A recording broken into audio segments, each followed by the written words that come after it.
Hello, and welcome to Family Folktales from the Nashville Public Library. I'm Susan Poulter, a librarian at the main library. Today I'll be reading the first part of The 7 Voyages of Sindbad the Sailor. This is part 5 of our stories from the Arabian Nights Entertainments, selected and edited by Andrew Lang. The 7 Voyages of Sindbad the Sailor. In the times of the Caliph Harun al-Rashid, there lived in Baghdad a poor porter named Hindbad, who, on a very hot day, was sent to carry a heavy load from one end of the city to the other. Before he had accomplished half the distance, he was so tired that, finding himself in a quiet street where the pavement was sprinkled with rosewater and a cool breeze was blowing, he set his burden upon the ground and sat down to rest in the shade of a grand house. Very soon he decided that he could not have chosen a pleasanter place. A delicious perfume of aloes wood and pastilles came from the open windows and mingled with the scent of the rosewater which steamed up from the hot pavement. Within the palace he heard some music, as of many instruments cunningly played, and the melodious warble of nightingales and other birds. And by this, and the appetizing smell of many dainty dishes of which he presently became aware, he judged that feasting and merrymaking were going on. He wondered who lived in this magnificent house, which he had never seen before, the street in which it stood being one which he seldom had occasion to pass. To satisfy his curiosity, he went up to some splendidly dressed servants who stood at the door, and asked one of them the name of the master of the mansion. "What," replied he, "do you live in Baghdad, and not know that here lives the noble Sindbad the Sailor, that famous traveler who sailed over every sea upon which the sun shines?" The porter, who had often heard people speak of the immense wealth of Sindbad, could not help feeling envious of one whose lot seemed to be as happy as his own was miserable. Casting his eyes up to the sky, he exclaimed aloud, "Consider, mighty Creator of all things, the differences between Sindbad's life and mine. Every day I suffer 1,000 hardships and misfortunes, and have hard work to get even enough bad barley bread to keep myself and my family alive, while the lucky Sindbad spends money right and left and lives upon the fat of the land. What has he done that you should give him this pleasant life? And what have I done to deserve so hard a fate?" So saying, he stamped upon the ground like one beside himself with misery and despair. Just at this moment, a servant came out of the palace, and taking him by the arm, said, "Come with me. The noble Sindbad, my master, wishes to speak to you." Hindbad was not a little surprised at this summons, and feared that his unguarded words might have drawn upon him the displeasure of Sindbad. So he tried to excuse himself upon the pretext that he could not leave the burden which had been entrusted to him in the street. However, the lackey promised him that it should be taken care of, and urged him to obey the call so pressingly that at last the porter was obliged to yield. He followed the servant into a vast room, where a great company was seated round a table covered with all sorts of delicacies. In the place of honor sat a tall, grave man whose long white beard gave him a venerable air. Behind his chair stood a crowd of attendants eager to minister to his wants. This was the famous Sindbad himself. The porter, more than ever alarmed at the sight of so much magnificence, tremblingly saluted the noble company. Sindbad, making a sign to him to approach, caused him to be seated at his right hand, and himself heaped choice morsels upon his plate, and poured out for him a draught of excellent wine. And presently, when the banquet drew to a close, spoke to him familiarly, asking his name and occupation. "My lord," replied the porter, "I am called Hindbad." "I am glad to see you here," continued Sindbad, "and I will answer for the rest of the company that they are equally pleased. But I wish you to tell me what it was that you said just now in the street." For Sindbad, passing by the open window before the feast began, had heard his complaint, and therefore had sent for him. At this question, Hindbad was covered with confusion, and hanging down his head, replied, "My lord, I confess that, overcome by weariness and ill humor, I uttered indiscreet words, which I pray you to pardon me." "Oh," replied Sindbad, "do not imagine that I am so unjust as to blame you. On the contrary, I understand your situation, and can pity you. Only you appear to be mistaken about me, and I wish to set you right. You doubtless imagine that I have acquired all the wealth and luxury that you see me enjoy without difficulty or danger, but this is far indeed from being the case. I have only reached this happy state after having for years suffered every possible kind of toil and danger. Yes, my noble friends," he continued, addressing the company, "I assure you that my adventures have been strange enough to deter even the most avaricious men from seeking wealth by traversing the seas. Since you have perhaps heard but confused accounts of my 7 voyages, and the dangers and wonders that I have met with by sea and land, I will now give you a full and true account of them, which I think you will be well pleased to hear." As Sindbad was relating his adventures chiefly on account of the porter, he ordered, before beginning his tale, that the burden which had been left in the street should be carried by some of his own servants to the place for which Hindbad had set out at first, while he remained to listen to the story. The First Voyage. I had inherited considerable wealth from my parents, and being young and foolish, I at first squandered it recklessly upon every kind of pleasure, but presently, finding that riches speedily take to themselves wings if managed as badly as I was managing mine, and remembering also that to be old and poor is misery indeed, I began to bethink me of how I could make the best of what still remained to me. I sold all my household goods by public auction, and joined a company of merchants who traded by sea, embarking with them at Balsora in a ship which we had fitted out between us. We set sail and took our course towards the East Indies by the Persian Gulf, having the coast of Persia upon our left hand, and upon our right the shores of Arabia Felix.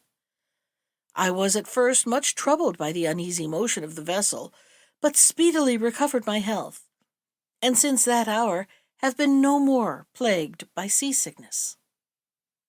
From time to time we landed at various islands, where we sold or exchanged our merchandise, and one day, when the wind dropped suddenly, we found ourselves becalmed close to a small island like a green meadow, which only rose slightly above the surface of the water.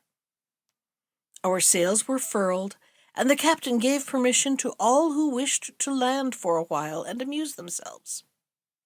I was among the number, but when, after strolling about for some time, we lighted a fire and sat down to enjoy the repast which we had brought with us, we were startled by a sudden and violent trembling of the island, while at the same moment those left upon the ship set up an outcry, bidding us come on board for our lives, since what we had taken for an island was nothing but the back of a sleeping whale. Those who were nearest to the boat threw themselves into it. Others sprang into the sea. But before I could save myself, the whale plunged suddenly into the depths of the ocean, leaving me clinging to a piece of wood which we had brought to make our fire. Meanwhile, a breeze had sprung up, and in the confusion that ensued on board our vessel in hoisting the sails and taking up those who were in the boat and clinging to its sides, no one missed me, and I was left at the mercy of the waves. All that day I floated up and down, now beaten this way, now that, and when night fell I despaired for my life. But weary and spent as I was, I clung to my frail support, and great was my joy when the morning light showed me that I had drifted against an island. The cliffs were high and steep, but luckily for me some tree roots protruded in places, and by their aid I climbed up at last, and stretched myself upon the turf at the top, where I lay more dead than alive, till the sun was high in the heavens. By that time I was very hungry, but after some searching I came upon some eatable herbs, and a spring of clear water, and much refreshed I set out to explore the island. Presently I reached a great plain where a grazing horse was tethered, and as I stood looking at it I heard voices talking apparently underground, and in a moment a man appeared who asked me how I came upon the island. I told him my adventures, and heard in return that he was one of the grooms of Mirage, the king of the island, and that each year they came to feed their master's horses in this plain. He took me to a cave where his companions were assembled, and when I had eaten of the food they set before me, they bade me think myself fortunate to have come upon them when I did, since they were going back to their master on the morrow, and without their aid I could certainly have never found my way to the inhabited part of the island. Early the next morning we accordingly set out, and when we reached the capital I was graciously received by the king, to whom I related my adventures, upon which he ordered that I should be well cared for, and provided with such things as I needed. Being a merchant, I sought out men of my own profession, and particularly those who came from foreign countries, as I hoped in this way to hear news from Baghdad, and find out some means of returning thither, for the capital was situated upon the seashore and visited by vessels from all parts of the world. In the meantime, I heard many curious things, and answered many questions concerning my own country, for I talked willingly with all who came to me. Also, to while away the time of waiting, I explored a little island named Castle, which belonged to King Mirage, and which was supposed to be inhabited by a spirit named Degial. Indeed, the sailors assured me that often at night the playing of timbals could be heard upon it.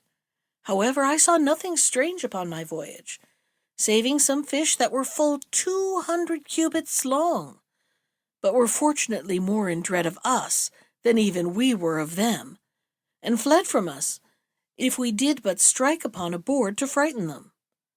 Other fishes there were only a cubit long, which had heads like owls. One day after my return, as I went down to the quay, I saw a ship which had just cast anchor and was discharging her cargo, while the merchants to whom it belonged were busily directing the removal of it to their warehouses. Drawing nearer, I presently noticed that my own name was marked upon some of the packages, and after having carefully examined them, I felt sure that they were indeed those which I had put on board our ship at Balsora. I then recognized the captain of the vessel, but as I was certain that he believed me to be dead, I went up to him and asked who owned the packages that I was looking at. "There was on board my ship," he replied, "a merchant of Baghdad named Sindbad. One day he and several of my other passengers landed upon what we supposed to be an island, but which was really an enormous whale floating asleep upon the waves. No sooner did it feel upon its back the heat of the fire which had been kindled, than it plunged into the depths of the sea. Several of the people who were upon it perished in the waters, and among others this unlucky Sindbad. This merchandise is his, but I have resolved to dispose of it for the benefit of his family, if I should ever chance to meet with them. Captain, said I am that Sindbad whom you believe to be dead, and these are my possessions. When the captain heard these words, he cried out in amazement, Lack-a-day! And what is the world coming to? In these days there is not an honest man to be met with. Did I not with my own eyes see Sindbad drown, and now you have the audacity to tell me that you are he? I should have taken you to be a just man, and yet for the sake of obtaining that which does not belong to you, you are ready to invent this horrible falsehood. Have patience, and do me the favor to hear my story, said I. Speak then, replied the captain. I'm all attention. So I told him of my escape, and of my fortunate meeting with the king's grooms, and how kindly I had been received at the palace. Very soon I began to see that I had made some impression upon him, and after the arrival of some of the other merchants, who showed great joy at once more seeing me alive, he declared that he also recognized me. Throwing himself upon my neck, he exclaimed, Heaven be praised that you have escaped from so great a danger. As to your goods, I pray you take them, and dispose of them as you please. I thanked him, and praised his honesty, begging him to accept several bales of merchandise in token of my gratitude, but he would take nothing. Of the choicest of my goods I prepared a present for King Mirage, who was at first amazed, having known that I had lost my all. However, when I explained to him how my bales had been miraculously restored to me, he graciously accepted my gifts, and in return gave me many valuable things. I then took leave of him, and exchanging my merchandise for sandal and aloes wood, camphor, nutmegs, cloves, pepper, and ginger, I embarked upon the same vessel, and traded so successfully upon our homeward voyage that I arrived in Balsora with about 100,000 gold coins. My family received me with as much joy as I felt upon seeing them once more. I bought land and slaves, and built a great house in which I resolved to live happily, and in the enjoyment of all the pleasures of life, to forget my past sufferings. Here Sindbad paused, and commanded the musicians to play again, while the feasting continued until evening. When the time came for the porter to depart, Sindbad gave him a purse containing 100 gold coins, saying, Take this, Hindbad, and go home. But tomorrow come again, and you shall hear more of my adventures. The porter retired quite overcome by so much generosity, and you may imagine that he was well received at home, where his wife and children thanked their lucky stars that he had found such a benefactor. The next day Hindbad, dressed in his best, returned to the voyager's house, and was received with open arms. As soon as all the guests had arrived, the banquet began as before, and when they had feasted long and merrily, Sindbad addressed them thus: My friends, I beg that you will give me your attention while I relate the adventures of my second voyage, which you will find even more astonishing than the first. The second voyage. I had resolved, as you know, on my return from my first voyage, to spend the rest of my days quietly in Baghdad, but very soon I grew tired of such an idle life, and longed once more to find myself upon the sea. I procured, therefore, such goods as were suitable for the places I intended to visit, and embarked for the second time in a good ship with other merchants, whom I knew to be honorable men.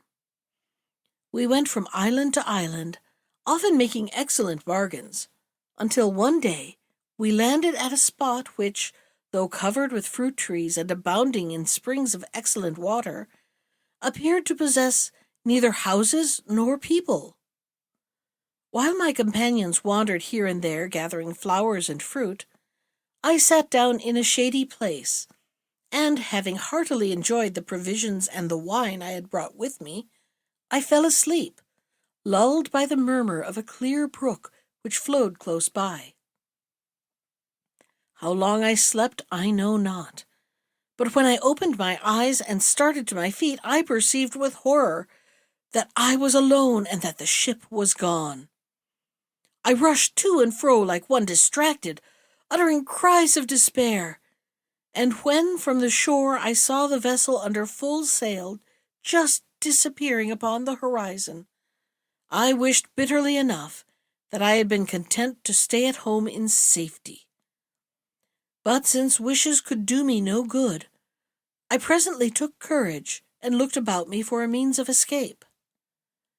When I had climbed a tall tree, I first of all directed my anxious glances towards the sea, but finding nothing hopeful there, I turned landward, and my curiosity was excited by a huge, dazzling white object, so far off that I could not make out what it might be.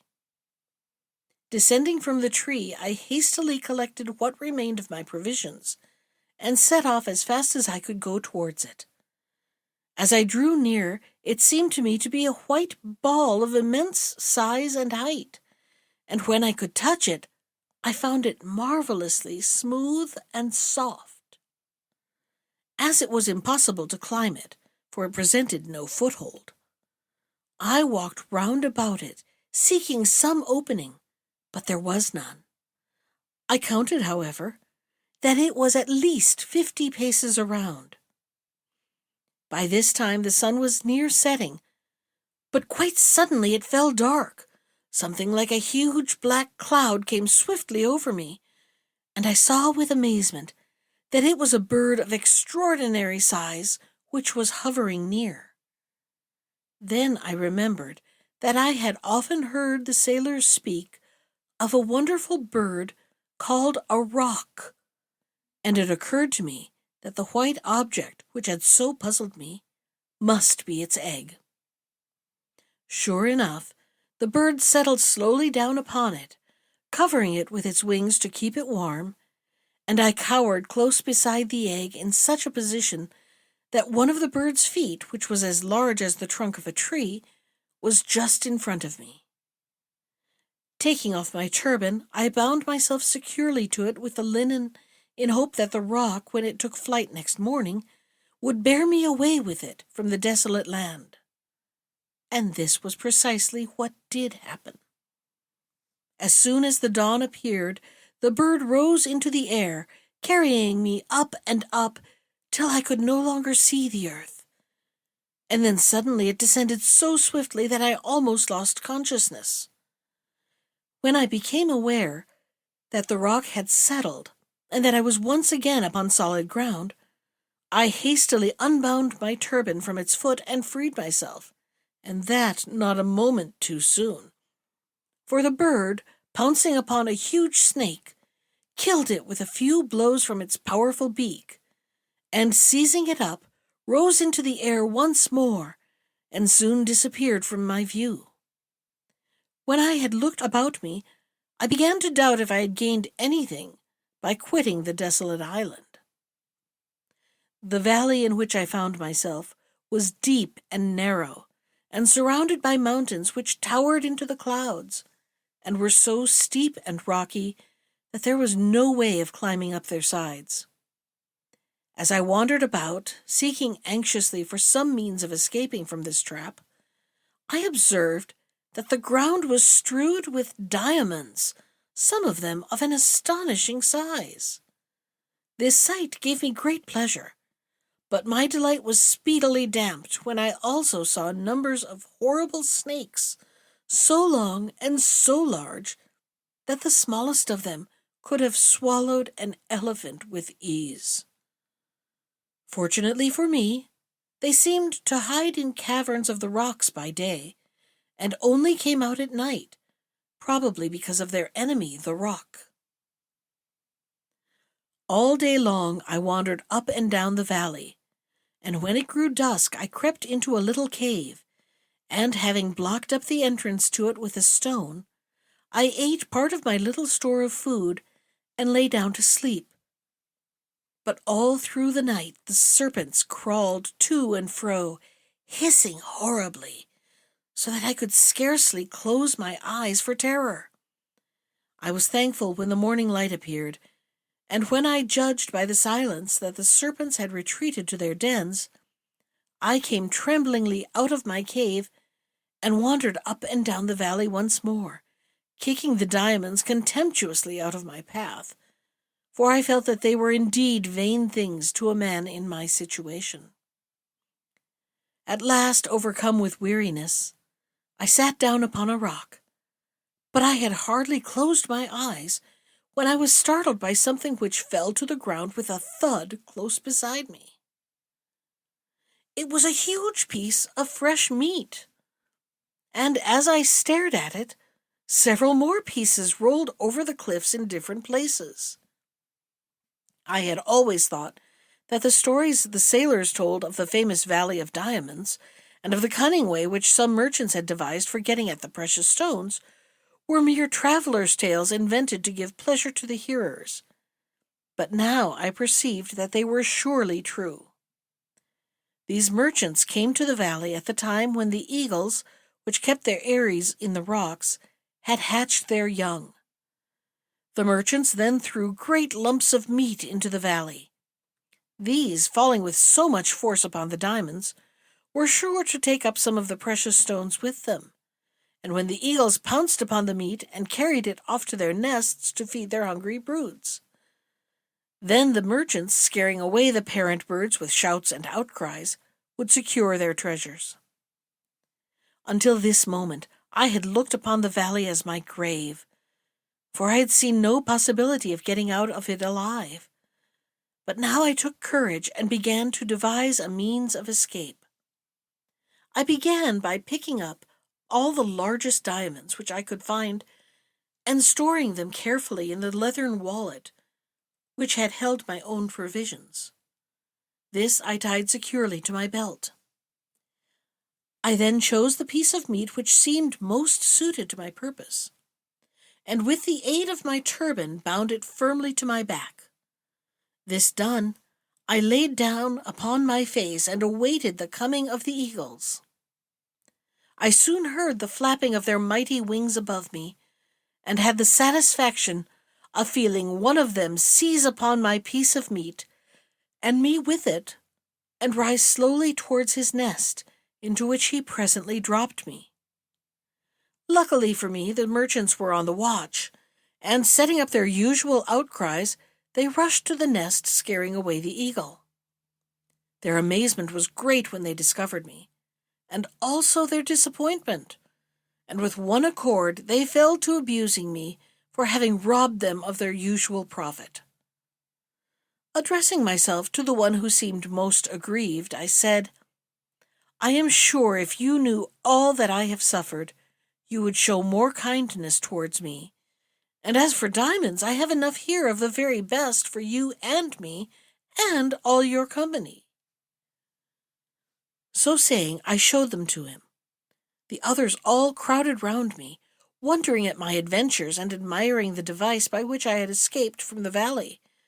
And when they had led me to their camp and examined my diamonds, they assured me that in all the years that they had carried on their trade, they had seen no stones to be compared with them for size and beauty.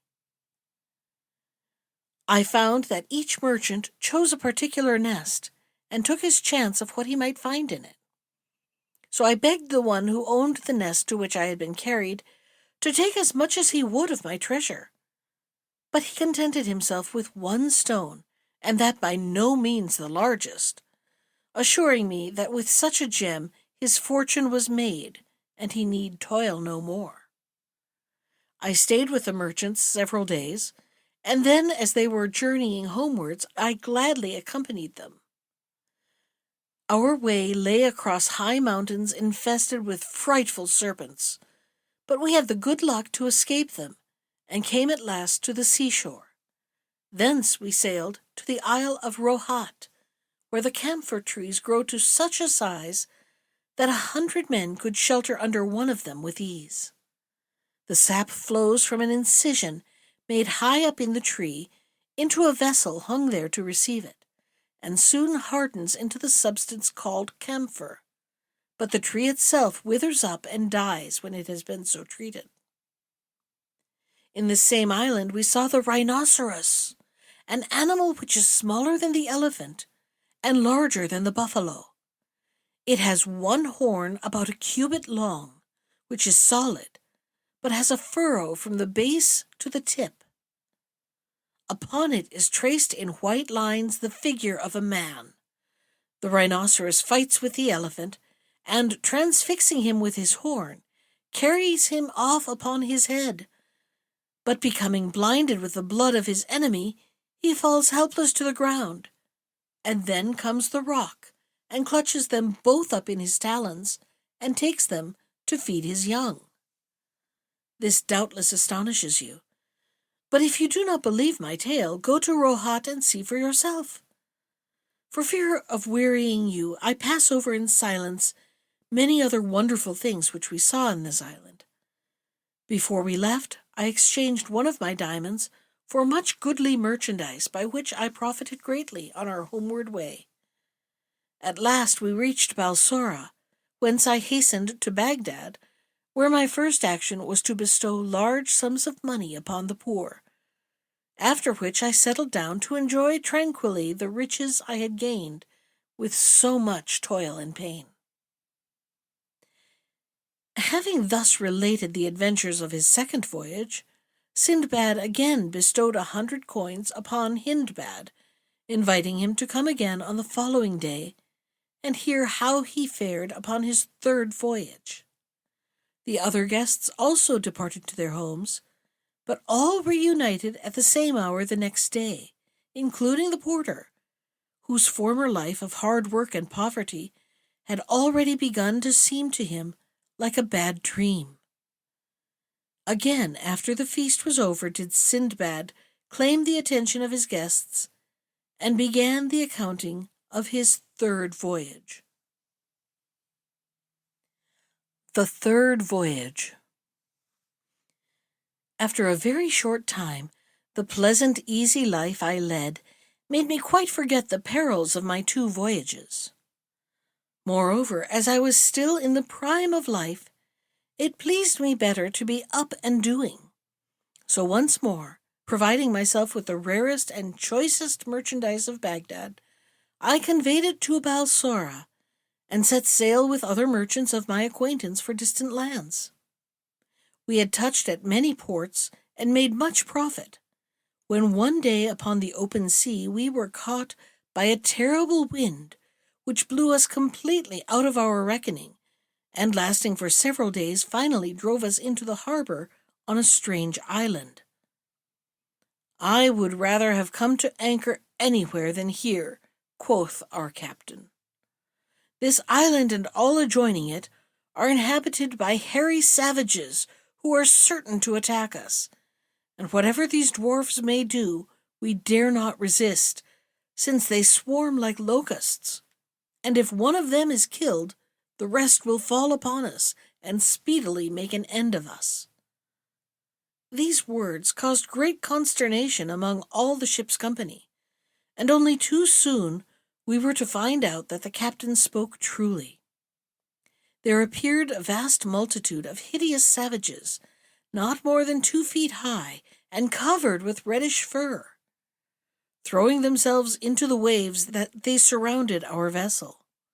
Chattering meanwhile in a language we could not understand, and clutching at ropes and gangways, they swarmed up the ship's side with such speed and agility that they almost seemed to fly.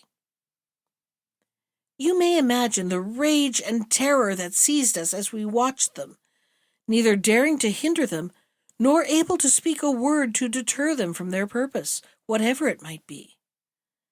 Of this we were not left long in doubt.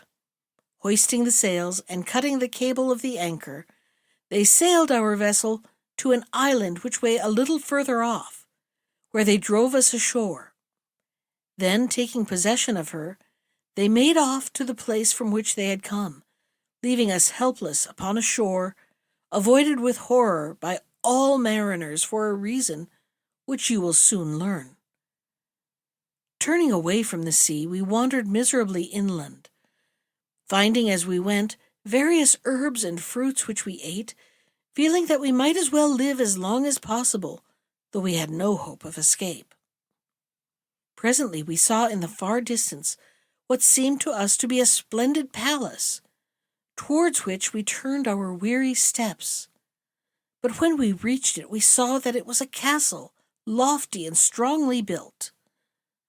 Pushing back the heavy ebony doors, we entered the courtyard, but upon the threshold of the great hall beyond it we paused, frozen with horror at the sight which greeted us. On one side lay a huge pile of bones, human bones, and on the other numberless spits for roasting.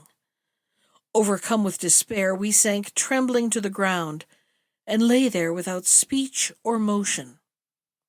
The sun was setting when a loud noise aroused us. The door of the hall was violently burst open, and a horrible giant entered. He was as tall as a palm tree and perfectly black, and had one eye which flamed like a burning coal in the middle of his forehead. His teeth were long and sharp and grinned horribly, and he had ears like elephant's ears which covered his shoulders, and nails like the claws of some fierce bird. At this terrible sight our senses left us, and we lay like dead men. When at last we came to ourselves, the giant sat examining us attentively with his fearful eye. Presently, when he had looked at us enough, he came towards us, and stretching out his hand, took me by the back of the neck, turning me this way and that, but feeling that I was mere skin and bone, he set me down again and went on to the next, whom he treated in the same fashion. At last he came to the captain, and finding him the fattest of us all, he took him up in one hand and stuck him upon a spit, and proceeded to kindle a huge fire, at which he presently roasted him. After the giant had supped, he lay down to sleep, snoring like the loudest thunder, while we lay shivering with horror the whole night through. And when day broke, he awoke and went out, leaving us in the castle. When we believed him to be really gone, we started up bemoaning our horrible fate until the hall echoed with our despairing cries. Though we were many and our enemy was alone, it did not occur to us to kill him, and indeed we should have found that a hard task, even if we had thought of it, and no plan could we devise to deliver ourselves. So at last, submitting to our sad fate, we spent the day in wandering up and down the island, eating such fruits as we could find, and when night came we returned to the castle, having sought in vain for any other place of shelter. At sunset the giant returned, supped upon one of our unhappy comrades, slept and snored till dawn, and then left us as before. Our condition seemed to us so frightful that several of my companions thought it would be better to leap from the cliffs and perish in the waves below, rather than await so miserable an end. But I had a plan of escape, which I now unfolded to them, and which they at once agreed to attempt. "Listen, my brothers," I added. "You know that plenty of driftwood lies along the shore. Let us make several rafts and carry them to a suitable place. If our plot succeeds, we can wait patiently for the chance of some passing ship which would rescue us from this fatal island. If it fails, we must quickly take to our rafts. Frail as they are, we have more chance of saving ourselves with them than we have if we remain here." All agreed with me, and we spent the day in building rafts, each capable of carrying 3 persons. At nightfall we returned to the castle, and very soon in came the giant, and one more of our number was sacrificed. But the time of our vengeance was at hand. As soon as he had finished his horrible repast, he lay down to sleep as before, and when we heard him begin to snore, I and 9 of the boldest of my companions rose softly and took each a spit, which we made red hot in the fire. And then, at a given signal, we plunged it with one accord into the giant's eye, completely blinding him. Uttering a terrible cry, he sprang to his feet, clutching in all directions to try to seize one of us. But we had all fled different ways as soon as the deed was done, and thrown ourselves flat upon the ground in corners where he was not likely to touch us with his feet. After a vain search, he fumbled about till he found the door, and fled out of it, howling frightfully. As for us, when he was gone, we made haste to leave the fatal castle, and stationing ourselves beside the rafts, we waited to see what would happen. Our idea was that if, when the sun rose, we saw nothing of the giant, and no longer heard his howls, which still came faintly through the darkness, growing more and more distant, we should conclude that he was dead, and that we might safely stay upon the island, and need not risk our lives upon the frail rafts.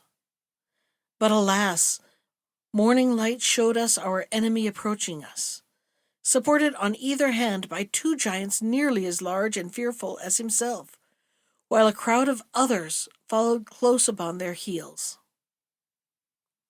Hesitating no longer, we clambered upon our rafts and rowed with all our might out to sea. The giants, seeing their prey escaping them, seized up huge pieces of rock, and, wading into the water, hurled them after us, with such good aim that all the rafts except one, the one I was sitting upon, were swamped, and their luckless crews drowned, without our being able to do anything to help them. Indeed, I and my 2 companions had all we could do to keep our own raft beyond the reach of the giants, but by dint of hard rowing, we at last gained the open sea. Here we were at the mercy of the winds and waves, which tossed us to and fro for all that day and night, but the next morning we found ourselves near an island, upon which we gladly landed. There we found delicious fruits, and having satisfied our hunger, we presently lay down to rest upon the shore. Suddenly we were aroused by a loud rustling noise, and starting up saw that it was caused by an immense snake which was gliding toward us over the sand. So swiftly it came that it had seized one of my comrades before he had time to fly, and in spite of his cries and struggles, speedily crushed the life out of him in its mighty coils, and proceeded to swallow him. By this time, my other companion and I were running for our lives to some place where we might hope to be safe from this new horror, and seeing a tall tree, we climbed up into it, having first provided ourselves with a store of fruit off the surrounding trees. When night came, I fell asleep, but only to be awakened once more by the terrible snake, which, after hissing horribly round the tree, at last reared itself up against it, and finding my sleeping comrade, who was perched just below me, it swallowed him also, and crawled away, leaving me half dead with terror. When the sun rose, I crept down from the tree with hardly a hope of escaping the dreadful fate which had overtaken my comrades. But life is sweet, and I determined to do all I could to save myself. All day long I toiled with frantic haste, and collected quantities of dry brushwood, reeds, and thorns, which I bound with faggots, and making a circle of them under my tree, I piled them firmly one upon another, until I had a kind of tent, in which I crouched like a mouse in a hole when she sees the cat coming. You may imagine what a fearful night I passed, for the snake returned, eager to devour me, and glided round and round my frail shelter, seeking an entrance. Every moment I feared that it would succeed in pushing aside some of the faggots, but happily for me they held together, and when it grew light my enemy retired, baffled and hungry, to his den. As for me, I was more dead than alive. Shaking with fright and half suffocated by the poisonous breath of the monster, I came out of my tent and crawled down to the sea, feeling that it would be better to plunge from the cliffs and end my life at once than pass such another night of horror. But to my joy and relief, I saw a ship sailing by, and by shouting wildly and waving my turban, I managed to attract the attention of her crew.